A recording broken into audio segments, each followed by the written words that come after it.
இந்திய ஜனநாயக புலிகள் இயக்கத்தின் சார்பாக டெமோக்ராட்டிக் டைகர்ஸ் ஆஃப் இந்தியா தேசிய அளவில் தமிழகத்தில் என்று ஆரம்பிக்கிற இந்த இயக்கத்திற்கு ஆதரவாக எடுத்து இயம்ப வந்திருக்கும் தாளிகையாளர் யாவோருக்கும் பணிவான வணக்கங்கள். இந்திய திருநாட்டின் குடியரசு தின வாழ்த்துக்கள். த பிளாட்டினம் டே. இது தமிழ் தேசிய புலிகளின் ஆரம்பிக்கப்பட்டது. கால அவகாசங்கள் கால ஓட்டத்தில் இன்றைய அரசியல் சூழலின் காரணமாக இந்திய அளவிற்கு இதை எடுத்து செல்கிறோம். டெமோக்ராட்டிக் டைகர்ஸ் ஆஃப் இந்தியா, அதாவது அதிரடி அரசியல், தடாலடி பதவிகள், அனைவருக்குமான ஆட்சி, அனைவருக்குமான அரசியல், ஏழைகளின் இந்திரலோகம், அதுதான் DTI, democratic tigers of India. இது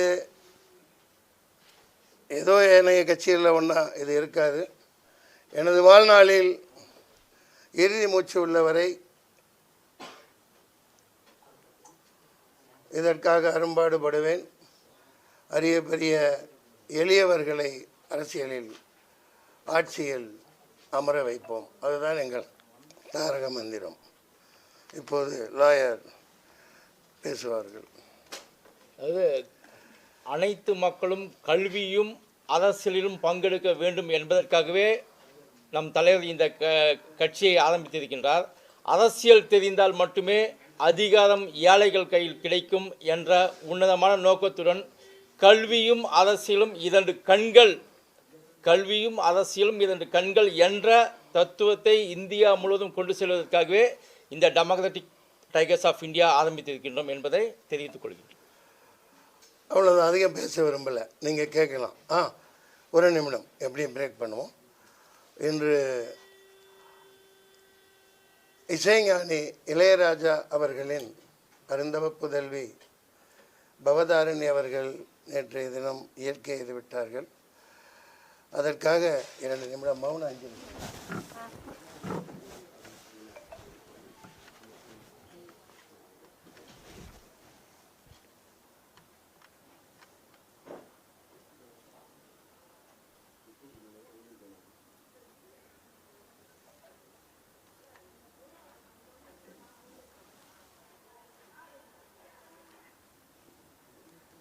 நன்றி.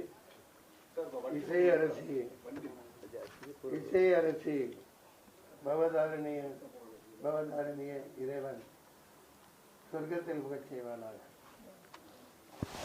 நாங்கள் அன்னைக்கு மாதிரி குண்டக்கா முண்டக்கான்னு கேட்காம, ஆமாம், திரிசா நயன்தாரை பற்றிலாம் கேட்காதீங்க தயவு செஞ்சு.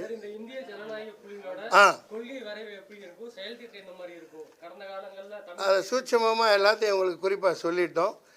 இராணுவ பலத்தோட வேங்கை புலியோட பாய்ச்சலில் பாயும் எளியவர்களுக்கான அரசியல் நான் தெளிவாக சொல்லிட்டேன். அதிரடி அரசியல், தடாலடி பதவிகள், எல்லாருக்கும் பதவி வேணும். ஒருத்தங்களே ருசிச்சுக்கிட்டு இருக்கிறத அனுமதிக்க முடியாது. நாங்கள் இரவு பகலாக பல மாதங்களாக ரெடி பண்ணிக்கிட்டு இருக்கிறோம். இப்போ அதற்கான தளம் வந்துருச்சு. சரிங்களா? முதல்ல எல்லாருக்கும் அதிகாரத்தில் அமர வைக்கணுங்கிற நோக்கத்தில் இந்த காஸ்ட் சென்சஸ் அன்னைக்கு சொன்னேன். அது இந்தியா முழுமைக்கும் உடனடியாக நடத்தப்படணும்.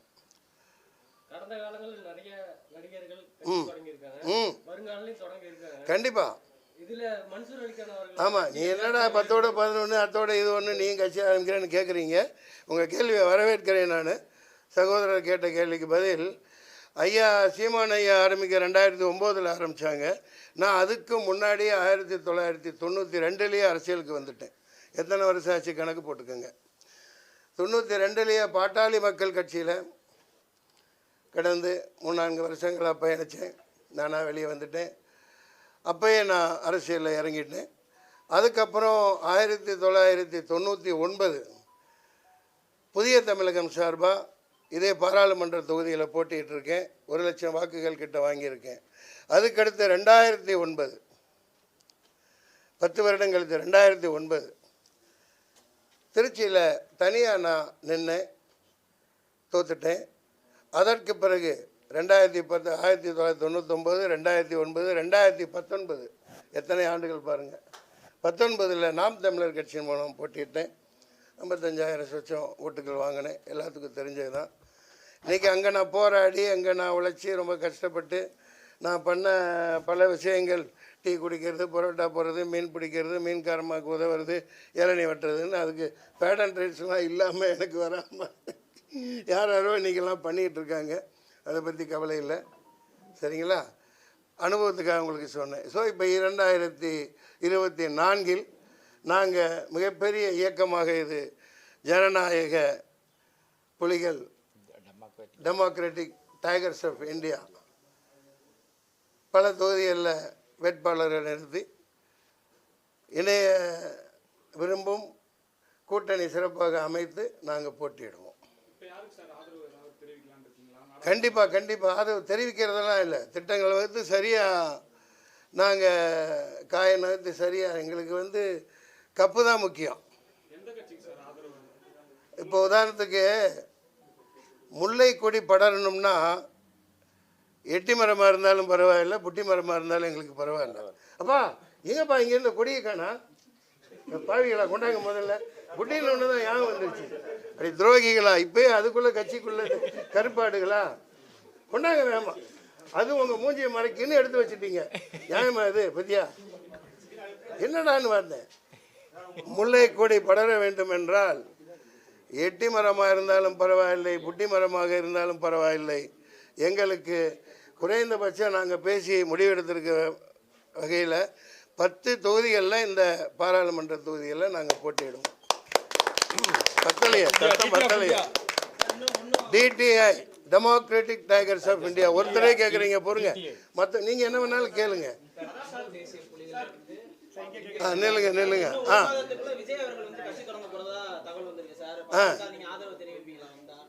மறுபடியும் கேளுங்க.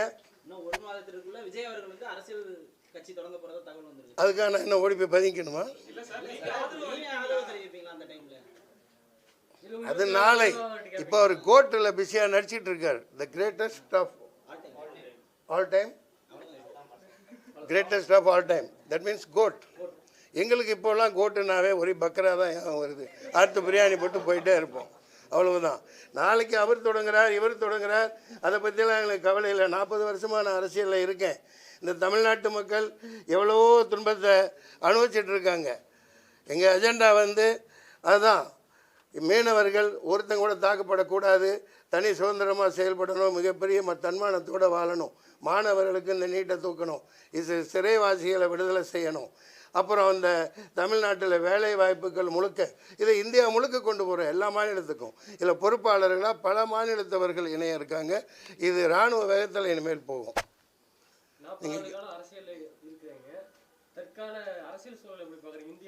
ஏப்பா இப்போ தான்ப்பா நான் பிள்ளையார் சொல்லி போட்டு அல்லாஹ்வுக்குன்னு ஆரம்பிச்சிருக்கிறேன்.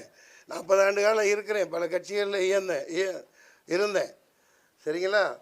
இனிமேல் எங்களோட நடவடிக்கை பயங்கரமாக இருக்கும். ஆமாம், நண்பர் என்னமோ கேட்டீங்களே, கேளுங்க ஐயா. ஆமாம் இல்லை, நாங்கள் தமிழ் தேசியத்தெல்லாம் கைவிடலை. அந்தந்த மாநில மக்களுக்கு அந்தந்த தேசியம் பெரிது. தமிழன் பிரதமர் ஆகணும். ஒரு ஹரி பரந்தாமன் மாதிரி, பல கருப்பையா மாதிரி, நல்லக்கண்ணு ஐயா மாதிரி மிகச்சிறந்த ஒருத்தர் எங்களுக்கு பிரதமராக கொண்டு வருவோம். இந்த தேர்தலில் வெற்றி பெற்றே நாங்கள் முயற்சி பண்ணுவோம். இல்லாட்டி வர்ற 2029 நடக்கும். இதுக்கப்புறம் இல்லையா, 24, 25, 26, 27, 28, 29 அதில் நாங்கள் 300 இடங்களில் போட்டியிடும். இதே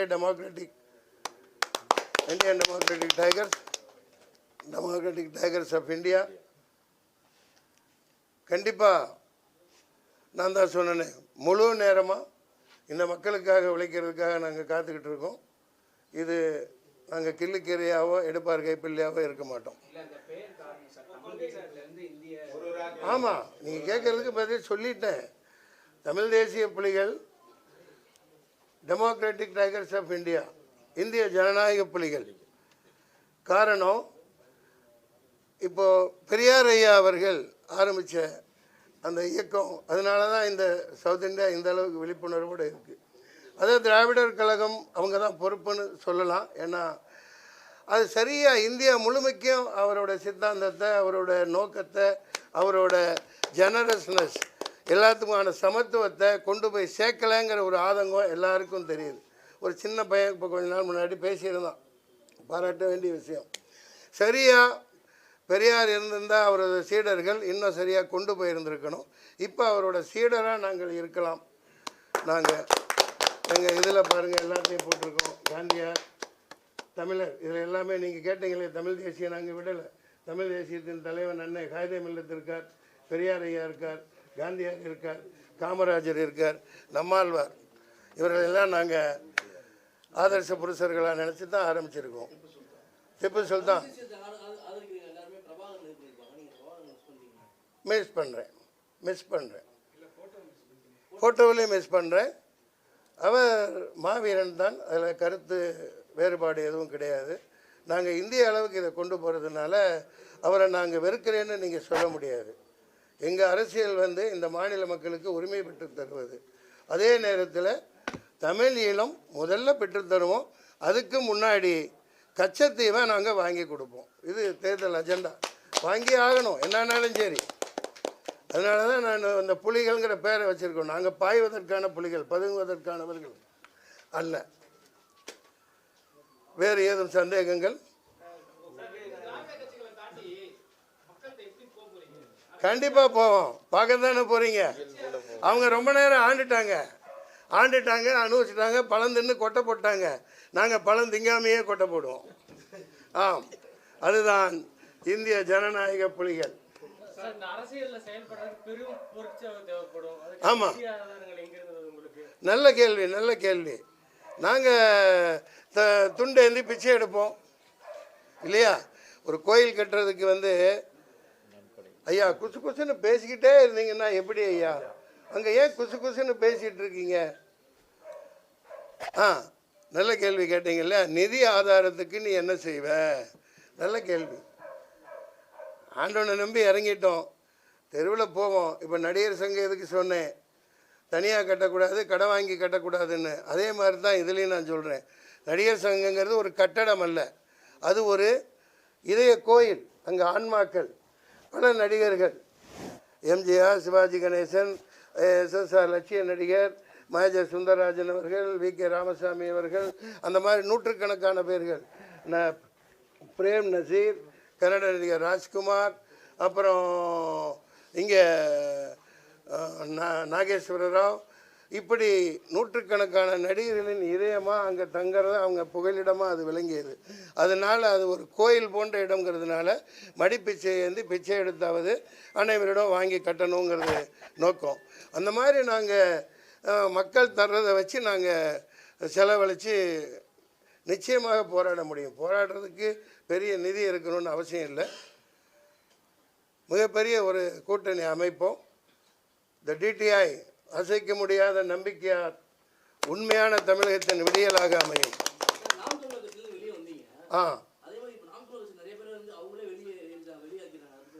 அதை பற்றி நான் என்ன சொல்ல முடியும்? அண்ணன் சீமான் அவர்கள் நல்லவர், நல்ல நோக்கத்துக்காக ஆரம்பிச்சிருக்காங்க. அவர் தனியாகவே இருப்பேன், கூட்டணி எதுவும் வைக்க மாட்டேங்கிறார். அவர் தனியாக சோறு மட்டும் சாப்பிட்றேன்னு பார்க்குறாரு. சோறு மட்டும் சாப்பிட முடியாது. நமக்கு கூட்டு, பொரியல், தயிர், குழம்பு, சாம்பார், உப்பு, ரசம் இதெல்லாம் வேணும். அதனால் எங்கள் சித்தாந்தம் வேறு. அண்ணாருக்கு வாழ்த்துக்கள். ஏன்னா தனியாக நிற்கும் பட்சத்தில் நாங்கள் அவர்களை எதிர்த்து போட்டியிட வேண்டி வரும். அதை எதுக்கு என்கிட்ட கேட்குறீங்க? பதில் சொல்லிட்டேன், அதுக்கு மேலே என்ன? அது இனிமேல் தான் நாங்கள் முடிவு பண்ணுவோம். இப்போ இந்தியா பொதுக்கூட்டம் இப்போ இந்த அடுத்த மாதம் பல்லாவரத்தில் பண்ண இருக்கோம். அது தொடர்ந்து இங்கே நேற்றுலேருந்தே நாங்கள் ஆரம்பிச்சிட்டோம் கலந்த ஆலோசனைகள். ஆமாம், அதாவது யாருக்கு என்னங்கிறத இப்போ வெளிப்படையாக நாங்கள் சொல்ல முடியாது. இப்போ அம்மையார் இந்தியா கூட்டணியிலேருந்து வெளியே வந்துட்டாங்க, அதனால் கேட்குறீங்க. நம்ம திரிணாமுல் காங்கிரஸ் 10-15 வருஷம் காங்கிரஸ் தியாகியான பிறகு ராஜீவ்காந்தி தியாகியான பிறகு 10 வருஷத்துக்கு மேலே அவங்க அரசியலில் ஈடுபட முடியாமல் இருந்தாங்க. சோனியா மற்ற பலர் எல்லாருக்கும் தெரிஞ்ச நேரத்தில் அப்போ எல்லாம் இவங்க காங்கிரஸில் இருந்தவங்க தான் நினைக்கிறேன். அதுலேருந்து பிரிஞ்சு போனவங்க தான். என்னோட கருத்து நீங்கள் கேட்டதுக்கு ஒரு மூத்த எதிர்க்கட்சியாக காங்கிரஸுக்காகவும் அந்த உள்ளடக்கிய இந்தியா டிவிக்கு நான் சொல்ல வேண்டியது, காங்கிரஸாக இருக்கட்டும், இங்கே வந்து அந்த காலகட்டத்தில் மூப்பனார் ஆரம்பித்தார், அதுக்கப்புறம் சரத்பவார் எல்லாம் அந்த காங்கிரஸ்லேருந்து பிரிஞ்சு போயிட்டாங்க. பிரிஞ்சு போனவங்க தான். இப்போ அதெல்லாம் அவங்க சரி நம்ம தாய் கழகமாச்சே, இப்போது ராகுல் காந்தி பிரதமர் வரட்டுமே, ஏன் நம்ம பிரியங்கா காந்தி வரட்டுமே அப்படின்னு நினச்சி எல்லோரும் ஒருங்கிணைச்சு அதில் ஒன்றும் ஈகோ பார்க்க வேண்டிய அவசியம் இல்லை. ஏன்னா 34 வருஷமாக அந்த குடும்பம் அவர் இறந்ததுக்கப்புறம் எந்த பதவியிலையும் இதுலேயே இல்லை. ஒரு எதிர்க்கட்சின்னு அவங்க உருவாக்க விரும்பினா அப்படி ஒரு கூட்டணியை அவங்க அமைக்கலாம். இது என்னோட ஆலோசனை. நாங்கள் எல்லாம் கலந்து தான் முடிவு பண்ண முடியும், தன்னிச்சையாக நான் சொல்ல முடியாது. ஆனால் நிச்சயமாக கப்பை தட்டுறோம், தூக்குறோம், அதுதான் எங்கள் லட்சியம். அரசியலில் பதவிக்கு வர்றதுக்கு தான் நாங்கள் இறங்குறோம், மக்களுக்கான உரிமைகளை பெற்று தர்றதுக்கு தான். நில்லுங்க, நீங்கள் அங்கேருந்து யாருமே கேட்கல. நில்லுங்க, 2 பேரை மட்டும் சொல்லி விட்டு. ஆமாம் ஆமாம் நான் முதல்ல நான் சொன்னேன் பாருங்க, முல்லை கொடி படர வேண்டும் என்றால் எட்டி மரமாக இருந்தாலும் எங்களுக்கு கவலை இல்லை, குட்டி மரமாக இருந்தாலும் எங்களுக்கு கவலை இல்லை. எங்களுக்கு வேண்டியது அடிப்படை மக்களுக்கான அரசியல் உரிமை. அதை பெரியார் சொல்லியிருக்கார். நான் சொல்றதை நீ நம்பாத, சொல்றதை செய்யாத. மானமும் அறிவும் பகுத்தறிவும், மானமும் அறிவும் மனிதருக்கு அழகு. அதை சொல்லியிருக்காங்களா இல்லையா? மானத்தோட தமிழை வாழணுமா இல்லையா? தமிழனை பிரதமர் ஆக்கணுமா இல்லையா? மீனவன் இன்னும் அடிபடாமல் காப்பாற்றணுமா இல்லையா? என்ன செஞ்சிட்டு இருக்காங்க இவங்க? 40 MP வச்சுருந்தாங்களே, என்ன பண்ணாங்க இந்த 5 வருஷத்தில்? நாங்கள் யார் கூட சேருவோம், முன்ன முடிவு எடுக்கலை. எங்களுக்கு அதிகமான தொகுதிகள் வேணும். நான் சொன்னேனே, மிகப்பெரிய எளியவர்களை நம்ம மாதிரி இருந்த ஒரு இன்னும் இருக்கிறத நீங்கள் சொல்லலாம். இதை கேட்டுட்ருங்க, தொடர்பு கொள்ளலாம். இந்த DTI democratic tigers of India ஏர்டெலுக்கு நேராக நுங்கம்பாக்கம் ஹைரோட்டில் இருக்குது. இதுதான் தலைமைச் செயலகம். என்றைக்கு நீங்கள் வரலாம். அந்த இதில் யூடியூப்பில் ஆன்லைனில் அதற்கான உறுப்பினர்கள் இதெல்லாம் இணையலாம், தொடர்பு கொள்ளலாம். நாங்கள் எங்களுடைய கரங்கள் 2 கரங்களும் திறந்தே வைக்கப்பட்டிருக்கின்றன. கேளுங்கள் தரப்படும், தட்டுங்கள் திறக்கப்படும், தேடுங்கள் கிடைக்கும் என்றார் இயேசுபிரான். மறுபடியும் ஆரம்பிச்சிட்டிங்களே, நல்லது, பாராட்டுறேன்.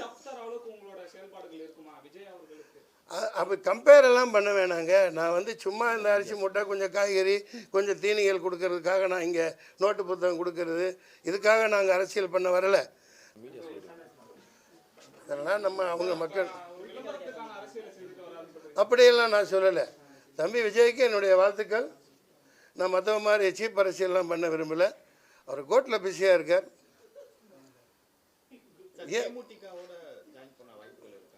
ஐயா, இது நாங்கள் இறங்கிட்டோம். நீங்கள் தள்ளி விடாட்டிங்க கூட நாங்கள் விழுந்து நீச்சல் அடிச்சுட்டு கப்போட வருவோம். ஆமாம், யாரோடையும் நாங்கள் பயணிப்போம். எங்களுக்கு அதெல்லாம் கிடையாது. அதிரடி அரசியல், தடாலடி பதவிகள், எளியவருக்கான அனைவருக்குமான ஆட்சி அதிகாரம், ஏழைகளின் இந்திரலோகம், ஏழைகளின் இந்திரலோகம் DTI. சத்தமா சொல்லுங்க. இந்திய ஜனநாயக புலிகள். சத்தமா சொல்லுங்க மேன். புலிகள் கழுத புலி மாதிரி சொன்ன இந்திய ஜனநாயக புலிகள்ங்கிற ஒரு ஆவேசம் வர வேணாமா? பசியில் இருக்கோம், நாங்கள் பார்த்து பசியில் இருக்கோம். எங்களை ஏமாத்திட்டு போயிட்டே இருக்காங்க.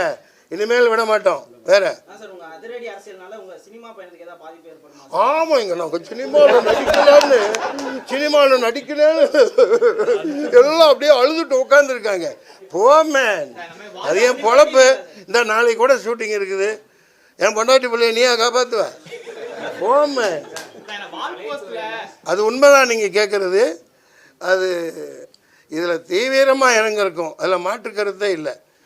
இந்த தேர்தலுக்கு முன்னாடியும் சரி, இந்த தேர்தலுக்கு பிறகும் என்னுடைய பயணம் சாவர நொடி வரைக்கும் முழுக்க முழுக்க இந்திய திருநாட்டின் முன்னேற்றத்துக்காக இருக்கும்.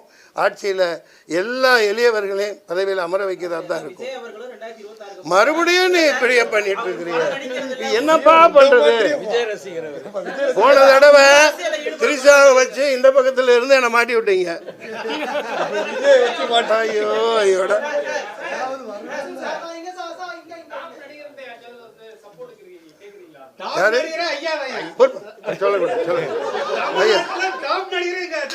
இல்ல இதை நான் அவை குறிப்பிலிருந்து எடுத்து விடுகிறேன். ஏன்னாக்க ஏதாவது ஒரு 1/2 கோடி 1 கோடி வரும், அதை கெடுத்துறாங்க. கட்சி நடத்த காசு வேணாமா ஐயா? வாங்க வாங்க, சொல்லுங்க ஐயா, சொல்லுங்க ஐயா. சப்போர்ட்டுக்கு நாங்கள் யார்கிட்டையும் போக மாட்டோம். இரு கதவுகளும் திறந்தே இருக்கின்றன. நாங்கள் எல்லாரையும் இப்போ பார்க்க இருக்கோம். எங்களுடைய குழுவினர் சந்திக்க இருக்காங்க. அதனால யாரையும் நான் தாழ்த்தியோ உயர்த்தியோ சிறுமைப்படுத்த முடியாது. நெக்ஸ்ட் கூட்டணி எது அமைதோ அவர்கள் கூட நாங்கள் பயணிப்போம். கமலஹாசன் அவர்கள் கட்சி தொடங்கும் போதும் கட்சி பணி தான் அதிகமா இருக்கும், நடிப்புல இருந்து கொஞ்சம் விலகி இருக்கும்னு சொன்னாரு. வந்து அவர் திரைக்கலையில அதிகமா கவனம் செலுத்துறாரு. வருங்காலங்கள் நீங்களும் அப்படி முடியாது. இப்போ இருக்கிற படங்கள் எனக்கு வர்றதை நடிக்கலாம். ஆனால் இப்போ தீவிரமாக இறங்கின பிறகு நம்ம அதில் இறங்குறது எப்படி சாத்தியம்னு தெரியல. ஏண்டா எனக்கு இப்போ இந்த முன்னெடுத்தாச்சு, கால் வச்சாச்சு. இறுதி நாட்கள் இப்போ இருக்கிறதுல எத்தனை வருஷம் இருக்க போகிறோமோ தெரியாது. வாழ்ந்த நாட்கள் அதிகம், வாழ போகிறது ரொம்ப குறைவு இல்லையா? இது ஐயா எங்கே பிரான்சிஸ் அவர் உதித்த முத்துக்கள். ஆமாம், 75 வயசு, என்னோட காசாளர். அந்த மாதிரி உண்மையாகவே முழுக்க முழுக்க நாட்டுக்காக எங்களை நாங்கள் அர்ப்பணிச்சுக்கிறதுக்கு ஆயத்தமாக இருக்கோம். உங்கள் ஆதரவு வேணும். நன்றி. வால் போஸ்ட்ல நீ ஷாட் போட்டு இருக்கீங்க, மற்றவங்கள மாதிரி இந்த ஒயிட் அண்ட் ஒயிட் அந்த மாதிரியான ஒரு ஃபார்முலா அரசியல் கட்சி ஆரம்பிக்கிறீங்க. ஆமா, போஸ்டர்ல கொஞ்சம் வித்தியாசமா அரசியல் வச்சு கையெழுத்து கும்புற மாதிரி அந்த மாதிரி வச்சா இன்னும் கொஞ்சம் நல்லா இருக்கும்ல. நல்லது. சகோதரர் என்ன சொல்றாரு, ஓட்டு வாங்க போறீங்க, நீங்க இப்படி கும்புற மாதிரி ஏன் போடல? திரிசா கூட இருந்த படத்தையே ஏன் போட்டிருக்காங்க? இழுக்கிறாரேப்பா, நான் என்னப்பா பண்றது? பதில் சொல்ல விடுங்க. இன்னும் சொல்லலைங்க, தள்ளுப்பா, அந்த படத்தை காமிச்சிருப்பாங்க. அது நானாக இருக்க விரும்புகிறேன். நான் கோவணம் கட்டிக்கிட்டு காலையில் வயக்காட்டில் இருந்தாலும் நான் எப்படி இருப்பனோ அப்படி தான் இருப்பேன். ராத்திரியில் லுங்கி கட்டிக்கிட்டு படுத்து தூங்குவேன் இல்லையா? நமக்கு வேலை செய்யலை, அதுக்கேற்ற உடைகளை உடுத்தியிருப்போம். அந்த வெள்ளுடை அணிந்து இதுதான் அரசியலில் இருக்கணும்னு அவசியம் இல்லை. மக்களுக்கு தெரியும் இல்லையா? மனசு வெள்ளையாவா இருக்கு? மனசு வெள்ளையாவா இருக்கு? மது அமலுக்கா? மது விலக்கு. தெரியாம சொல்றேன், மது விலக்கு. எங்களது முழு மது விலக்கு தமிழ்நாட்டில். ஆமா, அவரை திருத்துறதுக்காக தான் நாங்கள் வச்சிருக்கோம். அதாவது மதுவை ஒழிச்சிடணும். இப்போவே ஒரு குடியரசு தின வேண்டுகோளாக உங்கள்கிட்ட சொல்கிறேன். அவர் வச்சிருக்காருங்க ஐயா. என் படத்தில் சங்கத்தில் இருந்தனால வந்து சேர்ந்தாங்க. அவரை மதிக்கிறேன். அவர் தொழில் செய்கிறாரு, சம்பாதிக்கிறாரு. மது பிரிவு விழிப்புணர்வு சங்கம் ஏதோ வச்சுருக்காங்க. அதெல்லாம் மது ஒழிச்சிட்டா ஒழிஞ்சிட போகுது. அதனால் அதை பற்றி ஒன்றும் இல்லை சொல்கிறவங்க வேண்டுகோள். ஆமாம், வேண்டுகோள் இங்கே வைக்கிறேன். இந்த நிமிஷம் வரைக்கும் இடங்கள் இருக்கிற தமிழ்நாட்டில் இருந்துக்கிட்டே தான் இருக்குது. பட்டாவாக மாறுது, கட்டடங்களாக மாறுது. எது எப்படி இருந்துட்டாலும் சரி, தமிழக அரசு உடனடியாக பனைமரங்கள், தென்னைமரங்கள் எந்த அப்ரூவல் கொடுத்தாலும், வீடாக இருந்தாலும் சரி, காடாக இருந்தாலும் சரி, நகரமாக இருந்தாலும் சரி, நாடாக இருந்தாலும் சரி, எல்லா இடத்துலையும் ஒரு ஏக்கரில் 20 தென்னை மரம் 20 பனைமரம் நடணும்னு அமல்படுத்தணும், சட்டம் போடணும். தயவு செஞ்சு நாங்கள் வந்து அதை அமலுக்கு கொண்டு வருவோம். ஏன்னா மது ஒழித்த பிறகு 13 வருஷம் ஆகும் பனை மரங்கள் பயன்பாட்டுக்கு வர. தென்னை மரம் 6 வருஷத்தில் வந்துடும். இந்த பாருங்கள், சுற்றி தென்னை மரம் 20 நான் வச்சது இன்றைக்கி 5 வருஷமாக காய்ச்சிக்கிட்டு இருக்குது. அதனால் அது கல்லுண்ணாண்மை சொல்லத்தான் செய்கிறாங்க. அது ஆனால் அது ஒரு உணவாக பார்க்கும் பட்சத்தில் அதை புட்டியில் அடைச்சி நல்லபடியாக பண்ணி அடிமையானவங்கள் அதை பயன்படுத்தலாம். அந்த மாதிரி ஒரு எக்ஸம்ஷன் கொடுக்கலாம்.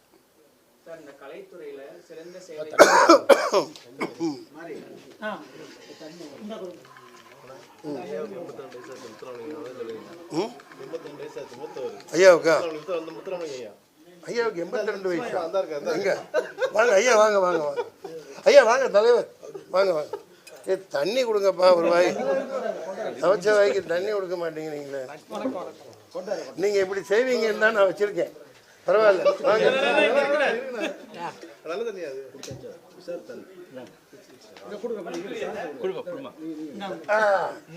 பரவாயில்ல. இந்தியா முழுமைக்கும் உள்ள தண்ணி உள்ள இறங்கிடுச்சு. தேசிய கொடியின் தண்ணி. வந்து தங்களோட பிரச்சாரத்தை தொடங்கியிருக்காங்க. அயோத்தியில ராமர் கோயில் தொடங்கப்பட்டது கூட கட்டி முடிக்கப்பட்டது கூட அரசியலுக்காக ஆன்மீக இல்லைன்னு விமர்சனங்கள் நிறைய வந்துச்சு. நீங்க அதை எப்படி பாக்குறீங்க? அது ராமராஜ்யம், என்னுடையது ராவண ராஜ்யம். ராவணன் இல்லாமல் ராமாயணம் முழுமை பெறாது. நாங்கள் கதாநாயகர்கள் என்றுமே, அது கதையோ இதிகாசமோ புராணமோ, நாங்கள் அதை மதிக்கிறோம். குசு குசு என்று பேசுவதை நிறுத்தவும். முக்கியமான கேள்வியை கேட்டிருக்கார். அவர்களை நான் ராமராஜ்யத்தை, இந்த ராவண ராஜ்யம் வாழ்த்துகிறது. ஏன்னா இந்த ராவணன் 14 வருடங்கள் சீதா பிராட்டியை பத்திரமா பாதுகாத்தவன். அதனால் இந்த இந்தியாவை பாதுகாக்க இனி ராவணன்கனால் முடியும். ராவணனும் ராமனும் சேரலாம், தப்பு ஒன்றும் இல்லை. இதிகாசத்தில் சேர்ந்து தான் இருக்காங்க. எங்கள் தமிழக மற்றும் அனைத்து தாழ்த்தப்பட்ட சிறுபான்மையினரின், பழங்குடி மக்களின், தலித்துகளின் உரிமையை வென்றெடுக்க இந்தியா முழுமைக்கும் இந்த டெமோக்ராட்டிக் டைகர்ஸ் ஆஃப் இந்தியா பயணிக்கும். பொறுப்பாளர்களை நியமிக்கும். உங்களுடைய ஒத்துழைப்பு வேணும். சொல்லிட்டு நினைக்கிறேன். உங்களுக்கு ஏதாவது டவுட் இருக்கா? ராமரும் ராவணனும் சேரக்கான வாய்ப்பு இருக்குன்னு சொல்றீங்க. மறுபடியும் விடவே மாட்டேங்கிறேன். முல்லைக்கொடி போற எந்த குச்சியா இருந்தாலும் உபயோகப்படுத்தலாம்னு சொல்றீங்க. ஒருவேளை சேரக்கான சாத்தியக்கூறு இருக்கு சார். நாங்கள் குழு முடிவு பண்ணுவோம். நாங்கள் சும்மா இப்படி உட்காந்துட்டு இருக்க முடியாது. நாக்கு சப்பு கொட்டிட்டு உட்காந்துட்டு இருக்க முடியாது. நான் இன்னும் சொல்லட்ட ஆரம்பிக்கல. சாட்டைய களத்தில் சந்திப்போம். யாரு கூட முடிவெடுத்து தானே சேர முடியும். நான் தனி ஒருவனாலாம் முடிவெடுக்க முடியாது. இது மக்களுக்கான அதிகாரம். இதை தொடர்ந்து இந்த ஏழை மக்களை ஏமாற்றிட்டு இருக்க யாரையும் நாங்கள் அனுமதிக்க மாட்டோம். நன்றி, வணக்கம்.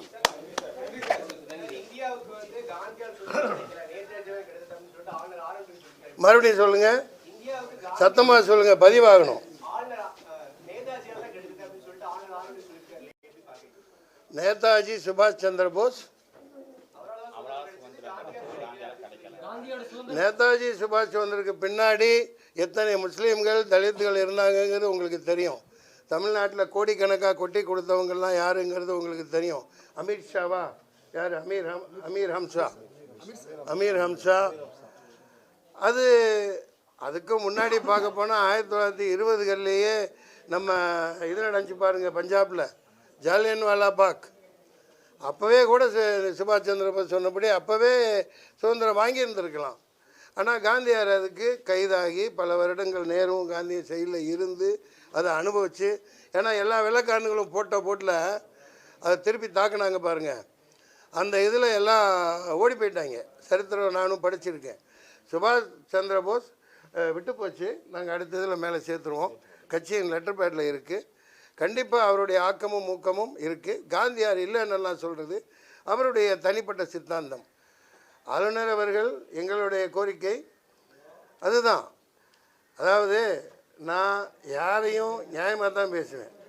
எதுக்கோ வேலையும் இல்லை, நிற்க நேரமும் இல்லைன்னு சொல்லுவாங்கல்ல, அந்த மாதிரி ஆளுநர் இங்கிட்டு போகிறார், அங்கிட்டு போகிறார், இங்கிட்டு 100 வண்டிகள், அங்கிட்டு 100 வண்டி, பெரிய போலீஸ்காரங்க, பெரிய இராணுவம், துணை இராணுவம்.